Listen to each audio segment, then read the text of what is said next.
Hello, my name's Barry Morris. I'm the general manager of a number of the database services in AWS, including Elasticache, TimeStream, and DocumentDB. I'm here today really to talk about a recently launched database service called Amazon MemoryDB for Redis, or MemoryDB for short. Like all of our services, MemoryDB is purpose-built, and in this case, purpose-built for a certain kind of performance. I'm just very excited to tell you about why it is that we felt that we needed to build this system, what kind of performance really matters, and why we're delivering on that, and to talk you through what it is and how it works, at least to some extent, and then also to just give you a sense of how you can get going and how you can find out more following on this. So with that, why don't I just jump in and give you some of the background.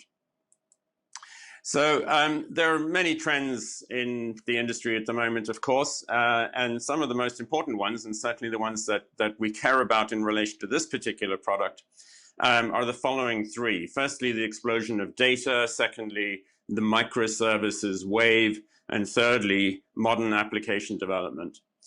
There's been a data explosion. I think we're all very aware of that in terms of whether that's the media that we consume, videos and music and images and so forth, or if it's sensor data, which might be out of an IoT applications or something like that. It could be network data, it could be click streams. Lots of different places. The common theme is that it's automatically generated data, as opposed to perhaps, if you go back far enough, a lot of data was typed into computers and so on. The world that we're living in today has a lot of auto-generated data. And the interesting thing from an application perspective is that we're building applications that are consequently very dynamic and use that data in all sorts of interesting ways. The second big theme is around microservices, which is the breaking down of major applications that historically would have been monolithic into lots of smaller components, typically running in containers, perhaps orchestrated by something like Kubernetes. Microservices is the way that people generally are building new applications. Certainly, that's how they do it typically on the cloud. And the third category is really around modern development practices, which could be agile and shift left and CI/CD and all of these things, which are about really application velocity. Applications are no longer things that you spend many months building and then they're static for years. Applications are live things where people move them forward consistently and constantly. And these three different trends sort of lead to a set of requirements that aren't necessarily addressed that well by all of the traditional database systems. If we look at historically at mainframe, client server, three-tier, and then microservices as the kind of phases of application development, the sort of monolithic nature of the historical applications versus what we see in microservices is quite significant. Whereas a typical application would have had a single database that it accesses. That's a relatively simple architecture. A microservices application, in fact, is made up of lots of different services, and each service might have its own database. In fact, very likely does have its own database. Some of those services, in fact, are part of multiple applications. And so this ends up being an enterprise architecture with numbers of microservices, each of which has its own database. And that changes significantly how people think about data management. Particularly, and this may not be immediately obvious, if an application needs to access multiple microservices as part of a single user event, like a clicking of a link or something and a refresh of a web page, if there are perhaps a dozen or several dozen microservices involved in that, then each microservice needs to be extremely fast. And so part of the reason that we talk about speed as a big driver here is because of the fact that there are many, many microservices, and all of them are going to databases and accessing data as part of a single, if you like, latency loop, as technical people might call it. If you look at this particular kind of depiction, you'll see that on the left are typical infrastructures that you would use for building microservices. These are AWS services. They include the Elastic Kubernetes service, the Elastic Container Service, Fargate, which is the serverless version, and the container registry. There are multiple different ways you can build these systems, and typically they would be stateless if it weren't for the management of data. And of course, the management of data could be what you could call cold data, and we like to think in terms of the temperature of data. That's not a new idea in computing, of course, and certainly not in databases, but in relation to microservices, it's very important. Cold data is the kind of data that you might store and then access very infrequently, perhaps once or twice over the next few weeks or months. And that's the kind of thing that you'd likely put in S3 or Data Lake or something like that. At the far other end of the spectrum is what we call hot data, and that's what we're interested in relation to microservices. Hot data is the kind of data that you access very frequently. It might be, if you imagine for a moment, say a ride-hailing app would be a good example, where you've got thousands of people looking for rides and looking for cars to pick them up, and you've got drivers, and they're all accessing a back-end database of some sort. And there are very large numbers of people, there are large numbers of accesses, but a lot of the data that they're accessing is the same data. It's the same locations, it's the same maps, it's the same, and that data is typical hot data. It's read a lot, it is updated every now and then, but it needs to be delivered to those mobile phones very, very fast. So that's what we talk about when we're talking about hot data is data that's accessed very frequently, typically accessed read as opposed to being written, and that's very characteristic of these kinds of applications, is very high mix of read versus write accesses. So what kind of a database do you need to manage hot data, and particularly microservices applications that are dealing with hot data?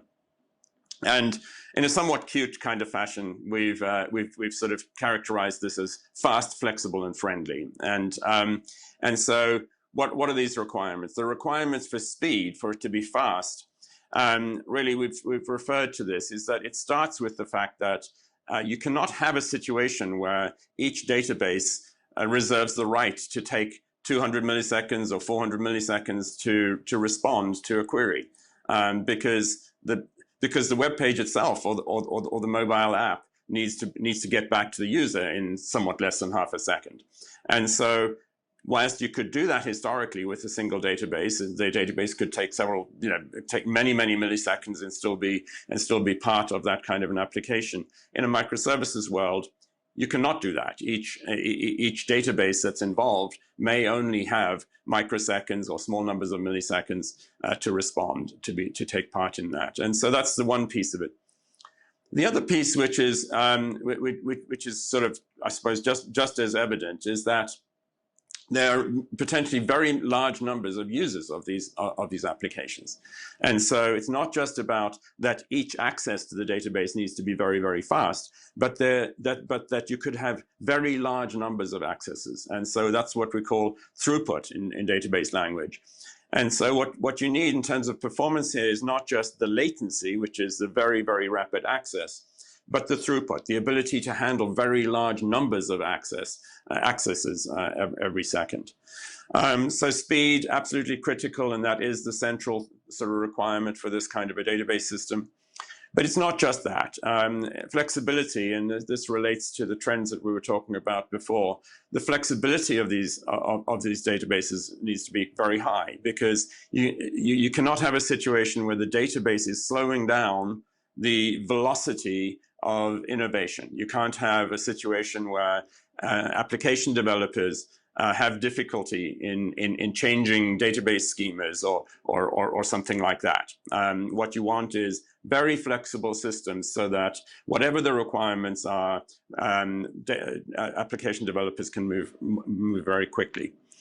There are two real reasons why they do that. One is just that that's how applications are built now. They move quickly, they get updated every couple of weeks and so on. The other is that applications actually can change their business requirements. So thinking about that ride-hailing app that we were talking about, it can start off as a ride-hailing app, but then it adds food delivery or something like that. And so business requirements for the apps can change quite a lot. Additionally, there is the fact that these apps tend to get integrated into more and more different things over time. And so it may be that it's determined we should add machine learning or AI to the application data. And so the database systems need to be able to support integrations of that sort. Or you might want to integrate it with AWS Lambda or something like that. And so new technology integrations, security integrations, and so on are also part of the flexibility requirement. So that's sort of fast and flexible. And the friendly part is really about ease of use. And we've learned this lesson that databases, application developers, as well as administrators, people looking after databases, don't particularly enjoy the hard work, the undifferentiated heavy lifting of databases. They want to be able to access their data easily, manage their data easily, and not have too much of the hard work or the complexity or the technical challenges of databases. And so how can you make that go away? How can you turn it into something which is a product which is just naturally embraced by both of those personas, both by developers who you want to really love using that database system, and system administrators and database administrators that want to be able to look after the system very easily. So those are the sort of the fast, flexible, and friendly requirements that we talk about in terms of this kind of database system. And so MemoryDB really is a purpose-built database for doing exactly that. And we're going to go into what it is and how it works and why it works that way. But just to give you a sort of an overview of where it fits in, of course, AWS has a wide range of purpose-built databases, ranging from a number of relational services through to JSON databases and time series databases, graph databases, and so on. One of those categories is in-memory, which is databases that run principally in memory or memory-centric. And the Amazon offering prior to MemoryDB is called Elasticache, and of course we'll continue to build and invest in Elasticache. That is a system that supports both Redis and Memcached as caching technologies, and they're entirely memory-based. Elasticache does not make the data durable like a traditional database. It's a fully in-memory database for very, very high performance, and it's used largely for caching workloads. MemoryDB is a second in-memory database service from AWS, and the difference is that it is durable and that it can be used as a database of record. So it's the second of our in-memory database systems. What I want to do now is just take you through the product itself. What is it, and how does it work, and why does it deliver these extraordinary capabilities that we've talked about? To start with, let me just spend a little time on the features. And the first part is the ultra-fast performance. What do we mean by ultra-fast performance? And we've talked about this quite a bit already. We're talking about microsecond level reads and millisecond level writes, small numbers of milliseconds, and millions of transactions per second. That's the primary goal of the system. How do we do that? Well, it is based on Redis, and Redis is an extremely high performance system. In the form of Elasticache, of course, it delivers microsecond level reads and writes, because in Elasticache, it doesn't have to make those writes durable, doesn't have to transactionally guarantee that the data is safe. And so it inherits from that MemoryDB is able to run at very, very high speeds for reads, in fact, exactly the same speeds that Elasticache can run at, but also that it can do writes very fast, and we'll talk about how we do those. The second major feature is Redis compatibility, and it is based on Redis. It's 100% Redis compatible. If you've got a Redis application, you can run it against MemoryDB. If you've got a Redis client that talks to Elasticache or some other Redis implementation, it can talk to MemoryDB. And so it's very important for us to do that, and some of the reasons why will become apparent shortly. It is also durable, and that's really the big difference between MemoryDB and traditional Redis, is that it's durable. And we don't mean just durable in the sense of persistence. It's not just that we're saying we're going to do a best effort to make sure that your data doesn't get lost. What we're saying is that it's durable in multiple availability zones, multi-AZ durability, as we call it. And what that means is, as with all AWS services that have multi-AZ durability, is that if one of those availability zones goes away, you still have the data available from the remaining availability zones. So this is a high-end durability capability that we've put in here, notwithstanding the performance that we've talked about. And that's really the key, is the combination of very high performance and durability. Of course, it is a fully managed service, like all of our services are, and that means that we take away the undifferentiated heavy lifting of looking after databases, and in particular, the complexity of managing clustered systems, clustered and replicated systems, including Redis systems, can be quite difficult to manage at scale. We take that away, but we also take away the need to do your own backups, the need to do patching and security updates, and all of those kinds of things. That's what managed databases are about, and it's one of the things that people love about the Amazon services. So MemoryDB is a fully managed database.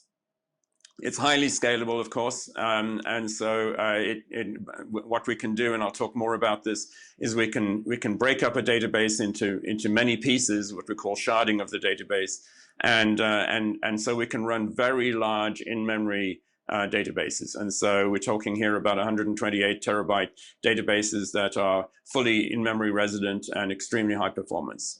That's a big part of it, is that scalability. And again, it's relatively easy to do that scalability. It's really very little work to do on the part of the programmer or the administrator.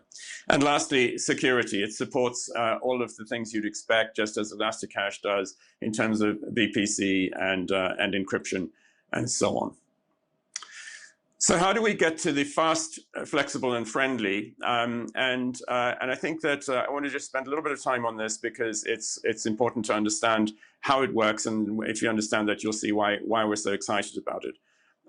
As with any Redis system, all of the data is fully memory resident at all times. At least that's the traditional Redis design. That's what Elasticache does.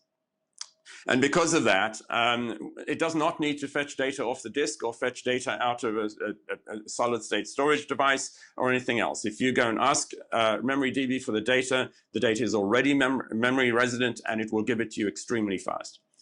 The way that we do the transactionality, the durability of the system, is not using what you might think is a file on the file system or something like that. It uses a distributed transactional log. And so this is a distributed service. It's just that service takes care of making sure that the data is durable in multiple AZs. And by using that log, we get not only the guarantees of durability, but we also get some consistency improvements across the system. It's a very high performance way of doing durable databases, and it's the core of really of the product.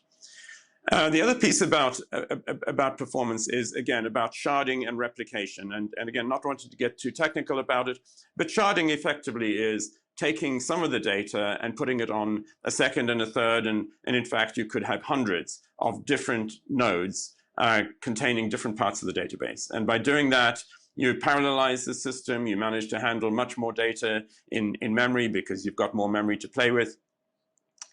We can also replicate the system. And so what that means is that any one of those shards can actually be replicated. And the replica can also then produce, can also then be accessed in terms of getting data. And so when you come to MemoryDB and ask it for a particular sort of data item, you could be getting it from any one of those shards, whichever one it resides in, but you could also be getting it from one of the replicas of those shards. And so that scalability, that horizontal scalability, is very much about a big part of why you get the kind of performance that you do, and you keep getting that performance even with very large databases. So to just mention then that this is a kind of an overview of it. I don't have a lot of time to go into the details, but you'll see that at the bottom of this chart, there's the transactional log, and that ensures that the data is delivered to multiple AZs and is durable there. Independently and orthogonally, of course, the sharding and the replication is happening in the actual MemoryDB instances. And the replicas can also, of course, be run on multiple AZs, and that's independent of the fact that you're storing the data on multiple AZs. And so, very, very flexible, powerful system for scaling out at the cluster level, as well as storing it in multiple places.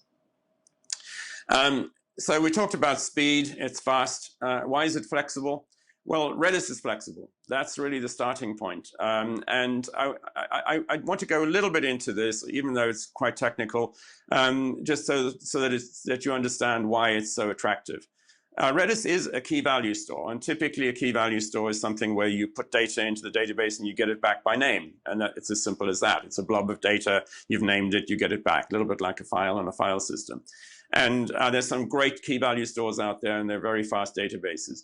Redis takes that a little bit further. The values that you store in Redis are in fact structures, and these structures are useful programming structures so that the programmer can actually do useful things beyond just storing and retrieving of data.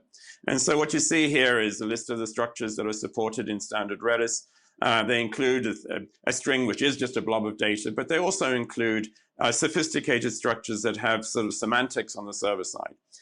Quite powerful. I'm going to give you an example of one of those, just so that you can get a sense of what we're talking about. Again, I'm not expecting you to fully grasp all of it, but just so you got an idea. One of those data structures is called the sorted set. And here's how it works. So the little angle bracket on the left is basically a prompt. So imagine that we're typing this, and you come along to Redis and you say, I want to create a sorted set. How do you do that? You just start adding things to a new sorted set. So the command is called zadd, that's a sorted set command. And our sorted set is going to be called leaderboard. And so you basically say, add to a new sorted set called leaderboard, this guy, Andy, with a score, which is 556. And it's the database. You didn't have to create a table or create a schema or anything else. It just started doing this. And you say, well, I'd like to add some more names to that leaderboard. And of course, you add Bob and Carl and Derek with their own scores. And they're now all in that database. And somebody from the other side of the world can access that database and find that this data is in there. That's how simple it is to use. And that's part of why it's so attractive to people. Of course, you can also use other commands. Here's a command called zrevrange, where you say, go to the leaderboard and tell me everything that's in it, from item 0 to item -1, which means the last one. And you get a list of everything that's in that leaderboard sorted set. Of course, you get them sorted because that's what a sorted set is. And so you get Derek first because he had the highest score. There are other commands. You can say zrevrank, which means tell me where Bob is on the list. And it says, well, he's second on the list. He's got index number 1, which is the second location on the list. So those are the kinds of commands that you can do. You can change, you can update someone's score, which we do here. We update Carl's score, and then when we look at what's in the leaderboard in the sorted set, we see that Carl is first because he's now got the highest score. That's how Redis works. It's as simple as that. And when we talk about it being friendly, that's the kind of thing that we're talking about. Beyond that, it's fully managed, which we mentioned, and so there's no setting up and managing it and backing it up and all of those kinds of things to worry about. It supports integration with a huge number of other AWS services, of course, and for example, it runs on the AWS Graviton processor, which is 40% better price performance than you would get with traditional instances. And it supports open source Redis clients, and so we've been doing work on that, and we'll continue to do that to make sure that those are compatible. I would note that Redis is very much loved by engineers. It has for the last 4 years been the most popular database on Stack Overflow. It's had billions of downloads. It's an extraordinarily popular system. If you haven't heard much about it yet, I'm sure you're going to hear more and more about it because it is loved. And so it is a friendly database. just to talk about, so this fast, flexible, and friendly database system, what are the kinds of use cases that it's good at? Well, certainly web and mobile is an obvious example. These are, there are obviously millions and millions of these kinds of systems out there. The performance requirements are going up. As 5G comes out, we're going to expect that latencies would have to go down even more. And so web and mobile applications are a very typical thing that people use Redis for and will use MemoryDB for, given its durability capability. Retail, and in particular, obviously, online retail, again, is a situation where there's a lot of data to handle. That data needs to be served up extremely quickly. A lot of it is actually shared data that gets served multiple times to different users. If you imagine going to an e-commerce site, you'll find that a lot of what happens on the page you're looking at is similar to what's happening on the page that someone else is looking at, and a lot of it's different. That's hot data. It's a perfect example of where you would use a system like this.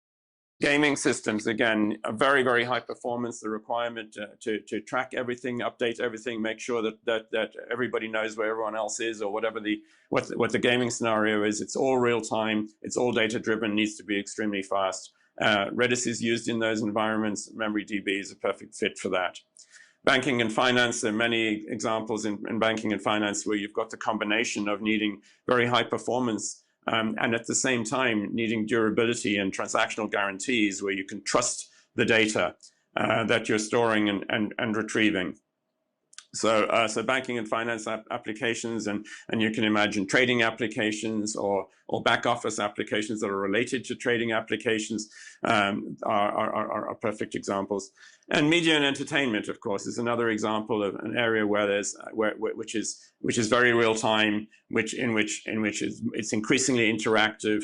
It's typically on more and more different kinds of devices. It's being formatted in more and more different ways. It's being integrated with data and with annotation and so forth, and all of that is real time, and all of that requires extremely high speed, which is very much what we're offering. So how can you find out more about it? Well, I point you at this location, so aws.amazon.com/memorydb.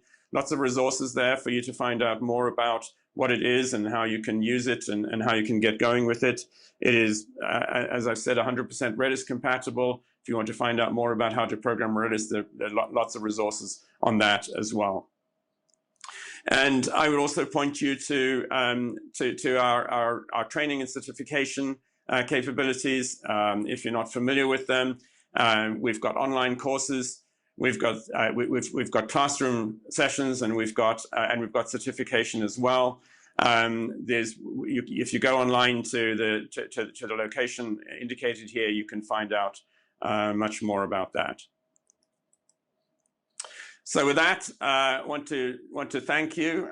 We're very excited about MemoryDB. It's a new offering in the market, and really takes its place as this very high performance, durable Redis engine. We think appropriate to a very wide range of applications. We're encouraging you take a look and see if it's something which is appropriate to the applications that you're writing. And then lastly, let me just ask that you complete the online session survey. We're very interested to hear back from you about how you think about this. Please take the session survey and get back to us. Thank you very much.